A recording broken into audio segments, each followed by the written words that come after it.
നമസ്കാരം, news prime മലയാളത്തിലേക്ക് സ്വാഗതം. ആന്ധ്രാപ്രദേശിൽ നിന്ന് വരുന്ന സർവേ ഫലങ്ങൾ YSR കോൺഗ്രസിന് ഒട്ടും ശുഭസൂചനയല്ല നൽകുന്നത്.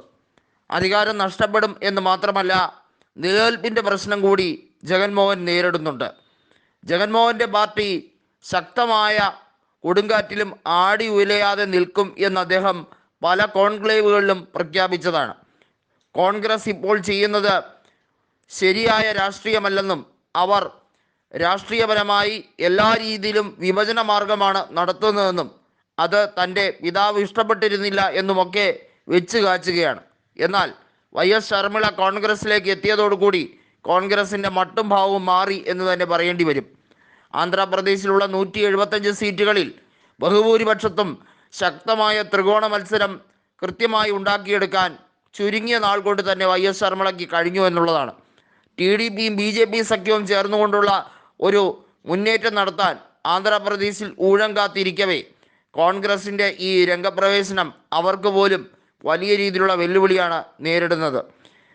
കടപ്പ മണ്ഡലത്തിൽ, അതായത് ലോക്സഭാ മണ്ഡലത്തിൽ നിന്നാണ് YS ശർമിള മത്സരിക്കുന്നത്. അതായത് ആന്ധ്രാപ്രദേശിൽ ജഗൻമോഹൻ റെഡ്ഡി മത്സരിച്ച് വിജയിച്ച YS രാജശേഖര റെഡ്ഡിയുടെ സഹോദരൻ മത്സരിച്ച് വിജയിച്ചിട്ടുള്ള അതേ കടപ്പ മണ്ഡലത്തിൽ ഇക്കുറി വലിയ രീതിയിലുള്ള പോരാട്ടമാണ് നടക്കുന്നത്. 25 ലോക്സഭാ സീറ്റിൽ കുറഞ്ഞത് 10 എണ്ണമെങ്കിലും കോൺഗ്രസ് നേടും എന്ന പ്രഖ്യാപനവുമായാണ് YS ശർമിള വന്നിരിക്കുന്നത്. അതിനോടൊപ്പം തന്നെ നിയമസഭയിൽ വലിയൊരു മേൽക്കൊയ്മ ഉണ്ടാക്കിക്കളയാൻ കഴിയും എന്ന പ്രതീക്ഷയും അവർ പങ്കുവയ്ക്കുന്നുണ്ട്. ചുരുങ്ങിയ നാൾ കൊണ്ട് തന്നെ ജഗൻമോഹൻ റെഡ്ഡിയുടെ സർവ്വ പ്രതീക്ഷകളും YS ശർമിള എല്ലാ രീതിയിലും മുറിച്ചു മാറ്റി എന്ന് വേണമെങ്കിൽ പറയാം.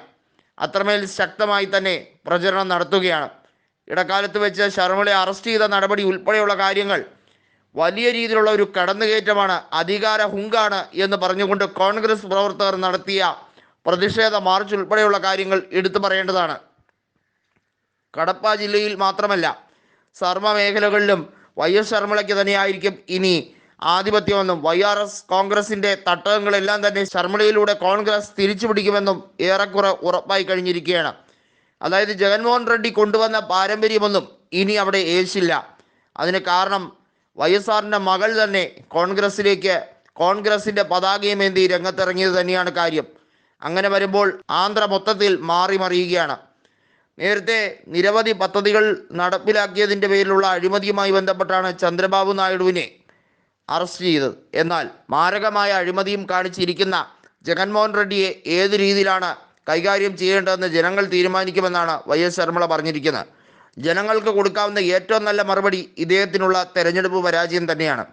അതിനായി ഒരുങ്ങിയിരുന്നോളൂ തൻ്റെ സഹോദര എന്നുള്ള രീതിയിൽ തന്നെയാണ് ശർമിള പരിഹസിച്ചിരിക്കുന്നത്. ജഗൻമോഹൻ റെഡ്ഡി സ്വന്തം അമ്മയും പെങ്ങളെയും ഒക്കെ പാർട്ടിയിൽ നിന്ന് പുറത്താക്കി എല്ലാം കൈയടക്കി വെച്ചിരിക്കുന്നു എന്ന രീതിയിലാണ്. ഒരുപക്ഷെ ഇന്ത്യ കണ്ട ഏറ്റവും ധനികനായ മുഖ്യമന്ത്രി. ഇതൊക്കെ എവിടെ നിന്ന് വന്നു? ഒറ്റ നിമിഷം കൊണ്ട് ആലോചിച്ചാൽ മനസ്സിലാകും. YS രാജശേഖര റെഡ്ഡിയുടെ പാരമ്പര്യമില്ലെങ്കിൽ ജഗൻമോഹൻ ഒന്നുമല്ല എന്ന് ശർമിള കൃത്യമായി തന്നെ പറയുകയും ചെയ്തിരിക്കുകയാണ്.